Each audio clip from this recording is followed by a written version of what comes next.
За энэ сайхан өглөөний мэнд хүргье. Өчигдөр хүүхдийн баяр байсан. Өнөөдөр ингээд ажлын өдөр эхэлж байна. Тэгээд би нэг ноор хийх гээд нэг цаас авсан чинь сонирхолтой юм байна. Дээр нь бидэнд тусламж хэрэгтэй болсон гэд. Архиталт нь ганцаарлын асуудал байж болдог. Ихэнхдээ бид амьдралын зовлонг өөрөөс холдуулахын тулд уудаг байсан. Харин тэр зовлон гэх зүйлдээ яах ч аргагүй дийлдэд ирэхэд бид зовлонг архиар урсгаж зайлуулахыг оролддог байсан. Заримын маань хувьд байдал тийм ч дор орчихсон мэт санагддгүй л байв. Бид уултаа хянах гэж оролдоод чадалгүй баларсан тохиолдлуудаас бусдаар бол өөрсдөө уултаа хянаж чадна гэж боддог байсан.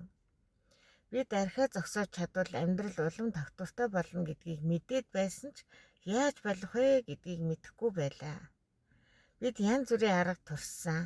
Эдгээр зөвхөн шар айраг уух, өлийн илгэн дээрээ уухгүй байх, орой хоёрхан хундаг татах гэх мэт. Гэхдээ эцэст нь согтчихсан л байдаг. Яагаад чадалгүй баларснаа гайхдаг байв гэсэн ийм өгүүлбэрүүтээ бидэнд тусламж хэрэгтэй болсон гэсэн гарчигтай ийм цаасны тасархай таарлцсан байна. Тэгээд та бүхэнтэйгээ хуваалцлаа. Үнэхээр одоо архиугад байна гэдгийг мэдээд яаж болох вэ гэдгээ мэдэхгүй байгаа хүмүүс бид яаж тусалж болох вэ? Та бүхэнд арга сан байвал хуваалцсан уу? Баярлалаа. Өдрийг сайхан өнгөрүүлээрэй.